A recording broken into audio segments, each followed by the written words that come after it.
Ma femme m'a quitté pour ce qu'elle pensait être une meilleure option, encouragée par sa sœur à l'esprit libre. Maintenant que ce type l'a larguée, et que même sa sœur l'a mise à la porte, elle cherche à revenir.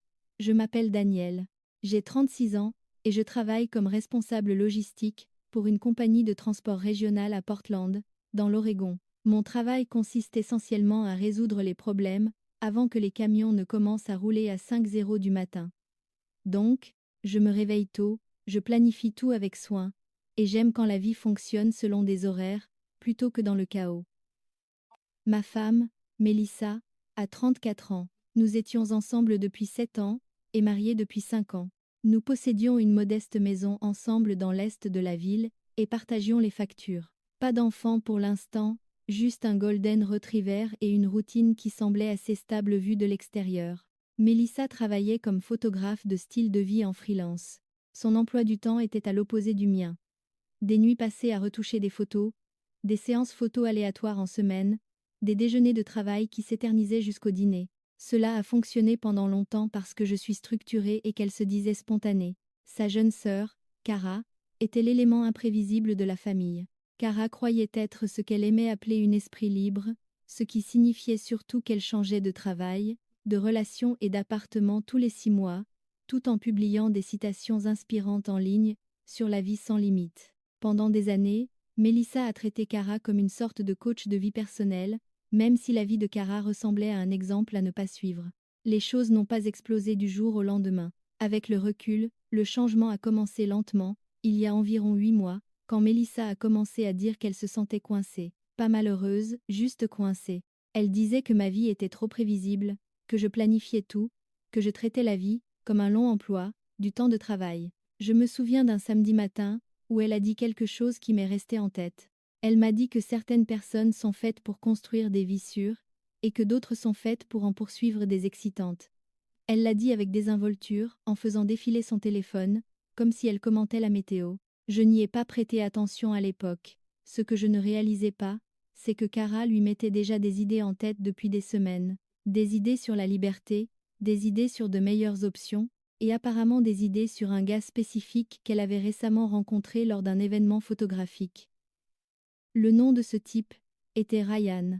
Et selon Cara, Ryan était tout ce que Mélissa méritait au lieu d'un mari ennuyeux qui se levait à 4h30 du matin pour gérer des plannings de camions. Je ne savais rien de tout cela encore. Tout ce que je savais, c'est que ma femme avait commencé à me traiter comme si j'étais le plan de secours sûr, plutôt que la personne avec qui elle avait construit une vie. Et la nuit où elle l'a enfin dit à voix haute, c'est la nuit où tout mon mariage a cessé d'avoir du sens. La conversation a eu lieu un mardi soir dans notre cuisine, et je m'en souviens parce que les mardis étaient généralement la partie la plus ennuyeuse de ma semaine. J'étais rentrée vers 19h00, j'avais nourri le chien, réchauffé des restes de pâtes, et j'étais en train de répondre à quelques courriels tardifs, quand Mélissa est entrée avec cette expression que les gens ont quand ils ont déjà pris une décision, et qu'ils ont juste besoin d'annoncer la performance. Elle ne s'est pas assise tout de suite. Elle s'est appuyée contre le comptoir avec les bras croisés, et m'a regardé comme si j'étais un client difficile, qu'elle devait gérer avec précaution. J'ai demandé si tout allait bien. Elle a dit qu'elle avait besoin de plus que bien. C'est comme ça que ça a commencé. Pas par une dispute, pas par des larmes, pas même par de la culpabilité. Avec ce discours étrangement répété sur la croissance et l'alignement, et sur la façon dont les gens finissent par ne plus correspondre à certaines versions d'eux-mêmes. Chaque deuxième phrase semblait avoir été nourrie par Cara, car Mélissa n'avait jamais parlé comme ça auparavant. Elle avait l'habitude d'être directe. Quand elle était en colère, elle disait qu'elle était en colère. Quand elle voulait quelque chose, elle le demandait. Maintenant, elle ressemblait à un podcast qui prétendait être une personne. Je l'ai laissée parler. Elle a dit qu'elle se sentait piégée par la responsabilité. Elle a dit que notre mariage était devenu prévisible. Elle a dit qu'elle avait passé des années à être la bonne épouse, et qu'elle avait besoin de se choisir enfin elle-même. Puis elle a lâché le vrai point. Elle avait rencontré quelqu'un qui la faisait se sentir vivante. Pas techniquement une tromperie, selon elle, car rien de sérieux ne s'était encore passé. Elle a veillé à présenter les choses de cette façon, comme si elle méritait du crédit pour avoir seulement testé la sortie avant de l'emprunter. J'ai demandé qui. Elle a soupiré comme si j'étais ennuyeux, et a dit Ryan, le photographe d'événements que Kara lui avait présenté à un vernissage en centre-ville. Apparemment, il était spontané, créatif, voyageait beaucoup, et était complètement différent de moi. Cette partie, elle l'a rendue très claire. Elle a dit qu'il comprenait son énergie. J'en ai ri, ce qui l'a vite irrité. Puis le masque est tombé. Elle m'a dit que j'étais devenue trop confortable, que je confondais la routine avec l'amour, que le simple fait que je paie l'hypothèque à temps, et que je maintienne la maison ne signifiait pas que j'étais le genre d'homme pour lequel une femme reste excitée pour toujours. Voilà, pas de confusion, pas de regret, juste du mépris déguisé en découverte de soi. J'ai demandé si elle partait.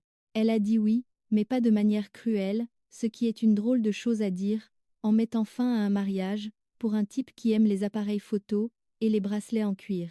Puis elle a ajouté la partie dont on se souviendra probablement pour le reste de ma vie. Elle a dit que Ryan n'était pas juste une distraction. C'était la meilleure option. Et à en juger par le petit signe de tête suffisant qu'elle s'est fait après l'avoir dit, j'ai su que cette phrase ne venait pas de Ryan. Elle venait de Kara. C'est à ce moment-là que j'ai compris que je n'étais plus dans une conversation de mariage. J'assistais à l'entretien pour mon propre remplacement.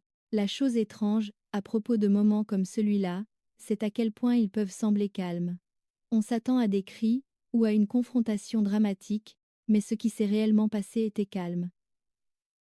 Mélissa a terminé son discours, s'est versé un verre de vin comme si elle venait d'accomplir une tâche difficile, et a attendu ma réaction. J'ai posé une simple question. Quand pars-tu? Elle a semblé presque soulagée que je ne discute pas. Elle a dit qu'elle avait déjà fait ses valises plus tôt, et qu'elle resterait avec Kara pendant un certain temps. Cela aurait dû être mon premier indice sur la quantité de planification qui avait déjà été mise en œuvre là-dedans, car Kara vivait à travers la ville dans un petit appartement de 2 chambres, qu'elle partageait avec le colocataire, avec qui elle ne s'était pas battue ce mois-là. Mélissa a dit ça comme si c'était temporaire, comme si elle prenait juste une courte pause pour explorer cette nouvelle vie excitante. Mais la phrase suivante a rendu la situation réelle claire. Ryan avait un loft au centre-ville. Apparemment, il voyageait beaucoup pour des projets de photographie, et aimait vivre dans des espaces créatifs. Des murs en briques apparentes, un éclairage de studio, tout ce que Mélissa avait l'habitude de se moquer quand nous passions devant ces chers appartements d'entrepôt convertis. Maintenant, soudainement, ce mode de vie représentait la liberté. Elle m'a dit qu'elle voulait avancer lentement et faire les choses de la bonne manière, ce qui, je suppose, signifiait vivre avec sa sœur d'abord pour que cela ne ressemble pas techniquement à une femme qui quitte son mari pour un autre gars.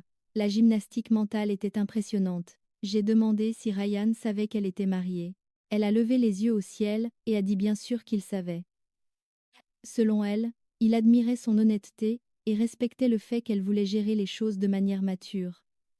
Encore ce mot, mature, comme si faire exploser une relation de 7 ans, parce que votre sœur vous a convaincu qu'un photographe avec une moto était une meilleure option, était le choix responsable de l'adulte. Mélissa est montée à l'étage pour récupérer le reste de ses affaires pendant que je restais assis à la table de la cuisine. Environ 15 minutes plus tard, elle est redescendue en portant 2 valises et un sac fourre-tout plein d'équipements photo. Puis elle s'est arrêtée près de la porte et a livré un dernier commentaire. Elle a dit qu'un jour, je comprendrai que les gens méritent de poursuivre le bonheur au lieu de se contenter de peu. Ce mot est resté, se contenter. Apparemment, c'était ce que notre vie ensemble était devenue dans son esprit, une petite boîte sûre, dont elle était sortie. Elle est partie sans se retourner. Et juste comme ça, ma maison était silencieuse. 7 ans de routine partagée, disparus dans le temps qu'il lui a fallu pour charger 2 valises dans la voiture de Kara. J'aimerais pouvoir dire que c'était la dernière fois que j'ai vu Mélissa agir avec confiance concernant sa décision. Mais la vérité, c'est que les semaines suivantes ont été pleines de mises à jour. Pas de sa part, de la part de Kara. Parce que Kara adorait absolument me raconter à quel point la nouvelle vie de Mélissa était géniale. Kara et moi n'avions jamais été particulièrement proches, mais après le départ de Mélissa, elle a soudainement développé une étrange habitude, de me mettre au courant de tout. Pas par gentillesse, par pure suffisance. 3 jours après que Mélissa ait déménagé, Kara m'a envoyé une photo des deux debout à un belvédère à l'extérieur de la ville. On pouvait voir la rivière serpenter à travers la vallée derrière elle et une ligne de montagne au loin. Mélissa avait un bras tendu tenant son téléphone tandis que Kara se penchait dans le cadre comme si elle jouait dans leur propre documentaire d'aventure. Mélissa portait des chaussures de randonnée et un de ses pulls surdimensionnés, dont elle se plaignait autrefois qu'ils étaient inconfortables. Mais sur la photo, elle avait l'air énergisée. Grand sourire, vent dans les cheveux, comme quelqu'un qui venait de découvrir une toute nouvelle version d'elle-même. La légende que Kara a envoyée sous l'image disait « Elle vit sa meilleure vie maintenant ». Je n'ai pas répondu. Au cours des 2 semaines suivantes, il y a eu d'autres petites mises à jour.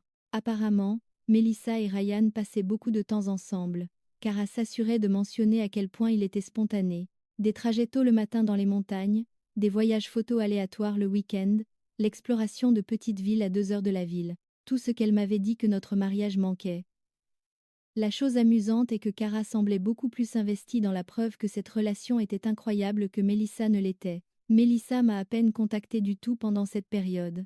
Un court message demandant des nouvelles du chien. Un autre demandant si je pouvais lui envoyer quelques fichiers depuis l'ordinateur de bureau qu'elle utilisait pour l'édition. Pas d'excuses, pas d'explications, juste de la logistique. Puis, environ 3 semaines après son départ, Melissa est finalement passée à la maison. Elle a dit qu'elle avait besoin du reste de ses vêtements. Ryan l'a déposée dans une Jeep noire et a attendu dans l'allée pendant qu'elle entrait. Je ne l'ai vu que quelques secondes par la fenêtre avant. Un grand gars, veste en cuir, ressemblait exactement au genre d'homme que Kara décrirait comme excitant. Melissa a marché dans la maison comme si elle visitait un endroit où elle vivait il y a des années. Détachée. Elle a pris quelques cartons dans la chambre et m'a à peine regardé pendant que nous parlions. Mais juste avant de partir, elle a dit quelque chose qui m'a dit exactement comment elle voyait la situation. Elle a dit qu'elle espérait qu'un jour nous pourrions regarder en arrière et apprécier que nous méritions tous les deux des partenaires qui nous correspondaient vraiment. Puis elle a souri de cette petite manière tendue que les gens ont quand ils pensent qu'ils ont déjà gagné. Selon Melissa, elle avait pris un risque et choisi la meilleure vie. Ryan était la meilleure option. C'étaient toujours les mots qu'elle utilisait. Je n'ai pas discuté. Je l'ai aidé à porter le dernier carton jusqu'à la voiture. Ryan m'a fait un signe de tête depuis le siège du conducteur, comme si nous étions 2 collègues terminant un quart de travail. Melissa est montée dans la Jeep et ils sont partis ensemble. À ce stade, j'ai pensé que c'était la fin de mon implication dans leur histoire. Il s'avère que ce n'était en fait que le début. Parce qu'environ 2 mois plus tard, Kara m'a appelé tard dans la nuit, avec un ton très différent de sa confiance habituelle. L'appel est arrivé vers 22h40 un jeudi soir. J'ai presque ignoré parce que le nom de Kara sur mon téléphone signifiait généralement une de 2 choses. Soit elle voulait encore se vanter de la nouvelle vie excitante de Melissa, soit elle voulait commencer une discussion inutile sur la façon dont j'avais retenu Melissa pendant des années. Aucune de ces conversations ne m'intéressait plus, mais quelque chose à propos de l'heure m'a rendu curieux, alors j'ai décroché. La première chose que j'ai remarquée était le ton dans sa voix. Kara avait toujours l'air forte et confiante, comme quelqu'un qui joue pour un public, même quand elle parle juste au téléphone. Cette nuit-là, elle semblait différente, fatiguée et un peu nerveuse. Elle a commencé la conversation d'une manière étrangement prudente. Elle a demandé si j'étais à la maison. Puis elle a demandé si j'étais seule. Cela a immédiatement déclenché des sonnettes d'alarme dans ma tête.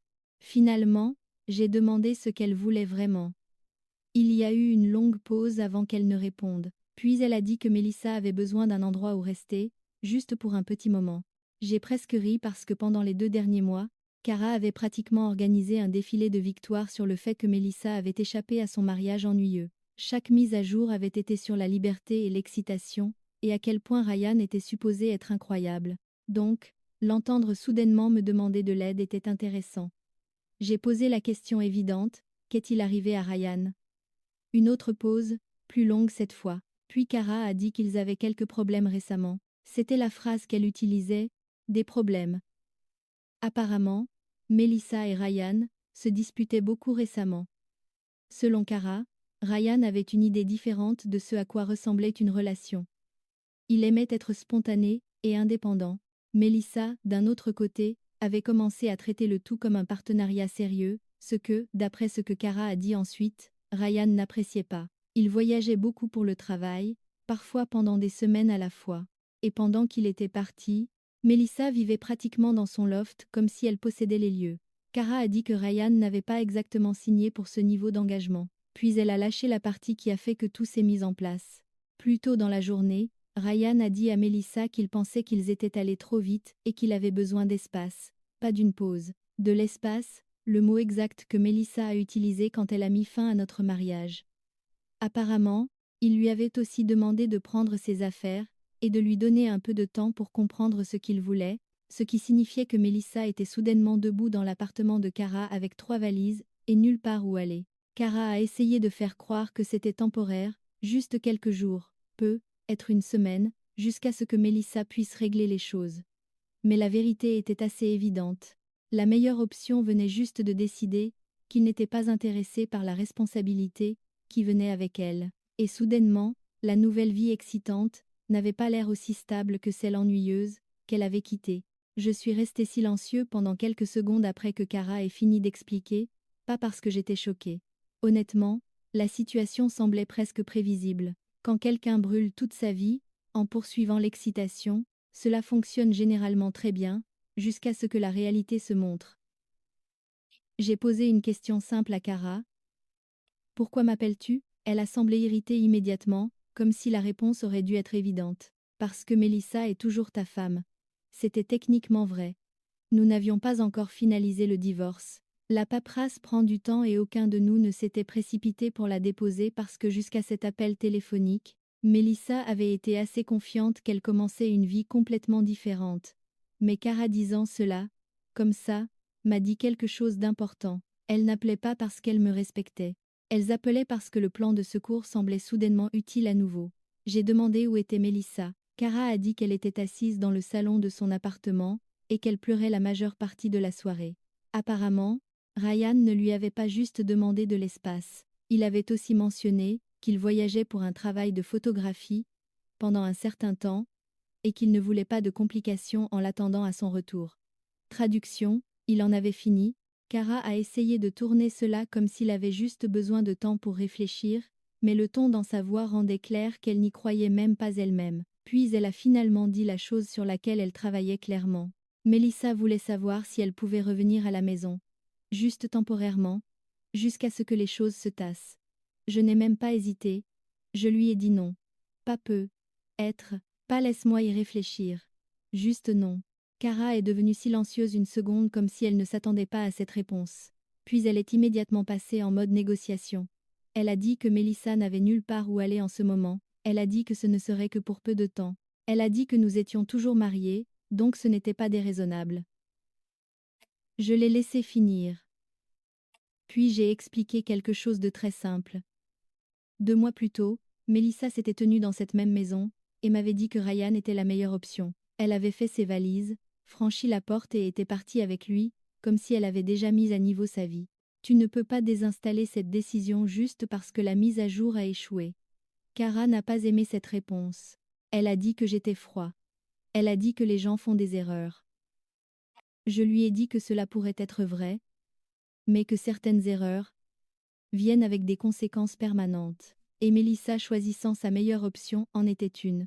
C'était le moment où Kara a finalement arrêté de prétendre que c'était une conversation polie. Parce que la chose suivante qu'elle a dite m'a dit que Mélissa n'avait pas encore accepté la réalité. Kara n'a pas pris la peine de cacher son irritation après que j'ai dit non. Pour la première fois depuis que l'appel a commencé, le ton amical a complètement disparu. Elle a dit que j'étais mesquin.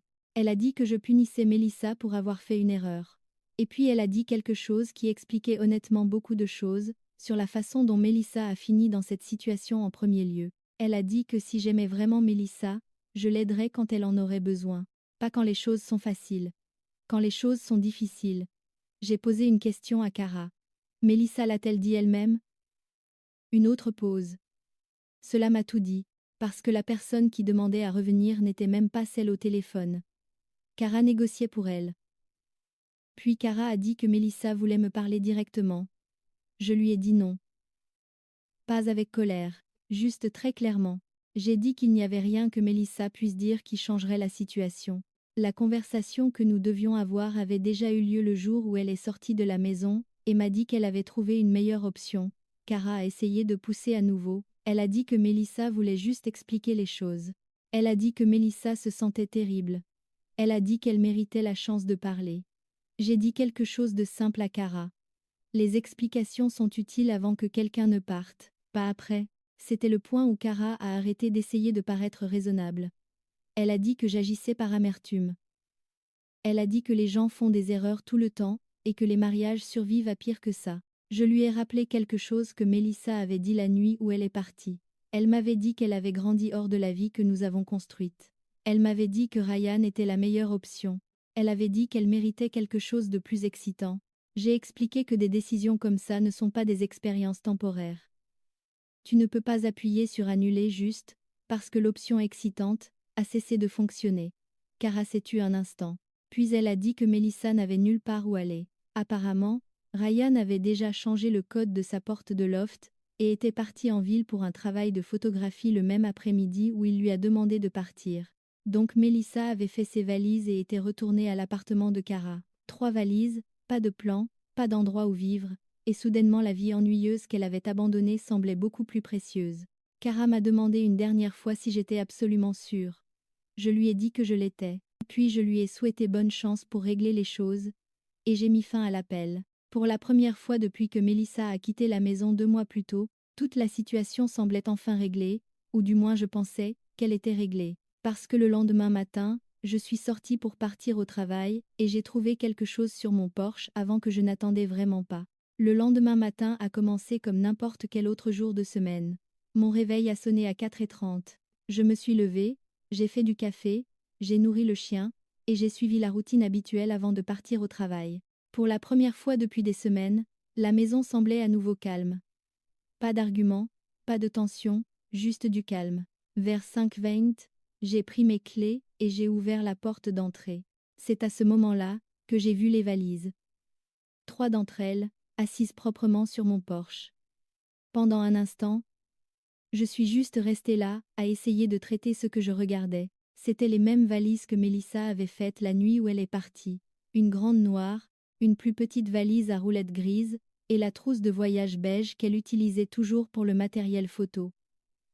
Et assise sur le dessus, se trouvait Mélissa. Elle était enveloppée dans un sweat à capuche, les bras croisés serrés, comme si elle était assise là depuis un moment, dans l'air froid du matin. Quand elle a vu la porte s'ouvrir, elle s'est levée rapidement. Je n'ai rien dit, elle non plus, au début. Puis elle a commencé à parler vite, comme quelqu'un qui avait répété le discours toute la nuit. Elle a dit que Cara l'avait mise à la porte. Apparemment, le propriétaire de Cara avait découvert que Mélissa y séjournait depuis des semaines, et avait menacé d'augmenter le loyer, si un autre locataire continuait de vivre là sans être sur le bail. Cara, qui aimait la liberté et la spontanéité en théorie, aimait apparemment son loyer bon marché encore plus. Donc Mélissa avait fait ses bagages, et était partie. Elle a dit qu'elle ne savait pas où aller d'autre, puis elle a dit qu'elle était désolée. Encore une fois, la même excuse que la veille au soir, juste plus longue cette fois. Elle a dit qu'elle avait fait une terrible erreur. Elle a dit qu'elle avait été influencée par les mauvaises personnes. Elle a dit que Ryan n'était pas la personne qu'elle pensait qu'il était. Elle a dit qu'elle comprenait enfin ce qu'elle avait gâché. J'ai écouté tranquillement pendant qu'elle parlait, non pas parce que j'avais besoin de l'entendre, mais parce qu'une fois que quelqu'un commence à se confesser comme ça, il est plus facile de simplement les laisser finir. Quand elle a finalement cessé de parler, elle m'a regardé comme si elle attendait que la porte s'ouvre plus largement, comme si la fin de l'histoire était évidente. Je suis sortie, et j'ai tiré la porte derrière moi. Puis j'ai ramassé la plus grande valise, et je l'ai posée à côté des 2 autres. Mélissa a semblé confuse. Je lui ai dit quelque chose calmement. Cette maison a cessé d'être sa maison le jour où elle a choisi sa meilleure option. Son visage a changé quand j'ai dit cela, pas en colère, plus comme le moment où quelqu'un réalise qu'une porte, qu'il supposait toujours rester ouverte, a en fait été verrouillée tout le temps. Elle a demandé où elle était censée aller. Je lui ai dit que c'était la même question qu'elle aurait dû se poser 2 mois plus tôt. Puis je suis passée devant elle, je suis montée dans ma voiture, et je suis partie travailler. Et pour la première fois depuis qu'elle était sortie de ma vie, je me sentais absolument certain d'avoir pris la bonne décision. Je m'attendais à ce que ce soit la fin. Après être partie ce matin-là, j'ai imaginé que Mélissa appellerait éventuellement l'un de ses amis, être un autre parent, et trouverait un endroit temporaire où rester. Portland n'est pas exactement une toute petite ville. Les gens parviennent à trouver des canapés et des chambres d'amis tout le temps. Mais apparemment, Mélissa avait passé tellement de temps à brûler les ponts les 2 derniers mois, que ses options étaient plus minces qu'elle ne l'avait espéré. Vers midi, mon téléphone a commencé à vibrer. Numéro inconnu. J'ai ignoré. Quelques minutes plus tard, Un autre appel, puis un autre. Au 4e appel, j'ai finalement décroché, surtout parce que le bourdonnement constant devenait ennuyeux. C'était Mélissa. Apparemment, elle avait emprunté le téléphone de quelqu'un. Elle semblait plus calme que ce matin-là, mais il y avait une tension dans sa voix, qui n'était pas là avant. Elle a demandé si nous pouvions parler. Je lui ai dit que nous avions déjà parlé. Elle a dit qu'elle comprenait pourquoi j'étais en colère. Je lui ai dit encore que je n'étais pas en colère. Cette partie a semblé la confondre. Les gens attendent de la colère après quelque chose comme ça.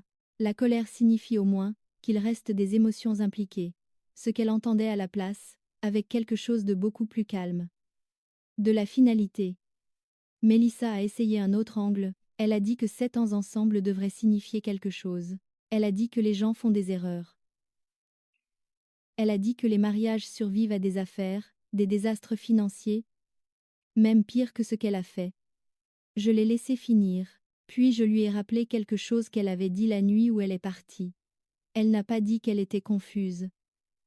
Elle n'a pas dit qu'elle avait besoin de temps pour réfléchir. Elle a dit qu'elle avait trouvé une meilleure option. C'étaient ses mots exacts. Meilleure option. J'ai expliqué que quand quelqu'un décrit une autre personne comme une mise à niveau de produit, ils ne demandent pas le pardon, ils annoncent un remplacement. Et les remplacements ne sont généralement pas retournés au magasin d'origine après 2 mois d'utilisation. Il y a eu un long silence au téléphone après cela. Finalement, elle a posé une dernière question. Elle a demandé si c'était vraiment fini. 7 ans juste terminés. Je lui ai dit quelque chose honnêtement. 7 ans ne se sont pas terminés. Quand j'ai fermé la porte ce matin-là, 7 ans se sont terminés au moment où elle est sortie de la maison, en croyant qu'elle avait déjà trouvé quelque chose de mieux. Puis j'ai raccroché. Plus tard cet après-midi, alors que je finissais la paperasse au travail, mon téléphone a vibré à nouveau. Mais cette fois ce n'était pas Mélissa. C'était Cara. Et le message qu'elle a envoyé a rendu très clair que Mélissa n'avait toujours pas complètement accepté la situation. Le message de Cara est arrivé vers 15h15 cet après-midi. Il était plus long que tout ce qu'elle avait envoyé auparavant. La première ligne m'a déjà dit que le ton avait complètement changé. Elle a dit que j'étais cruelle. Selon Cara, Mélissa avait passé toute la matinée assise dans sa voiture, à essayer de comprendre quoi faire ensuite. Apparemment, après mon départ, elle a rechargé les valises dans la Jeep que Ryan avait déposée des semaines plus tôt, et a conduit à travers la ville pendant des heures. Pas d'appartement. Pas de plan. Juste conduire.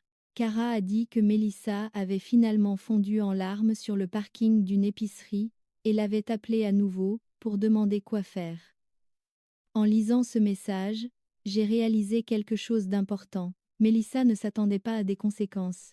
Elle s'attendait à une histoire de réconciliation dramatique, le genre où le mari est le cœur brisé, mais finit par reprendre sa femme, une fois qu'elle réalise son erreur. Sauf que la vraie vie ne suit pas toujours ses scripts. Cara continuait à taper. Elle a dit que j'agissais comme un robot. Elle a dit que je devrais montrer de la compassion. Puis, elle a ajouté quelque chose qui m'a fait rire à haute voix dans mon bureau. Elle a dit que si je continuais à agir de cette façon, Mélissa pourrait vraiment tout perdre. J'ai regardé cette phrase pendant un moment. Puis j'ai répondu la seule réponse qui avait du sens. Mélissa n'a pas tout perdu aujourd'hui. Elle a tout perdu il y a 2 mois. Le moment où elle est sortie de notre maison et a choisi ce qu'elle appelait la meilleure option. Cara n'a plus jamais répondu après cela. Environ une semaine plus tard, j'ai entendu par un ami commun que Mélissa avait emménagé dans un petit studio de l'autre côté de la ville.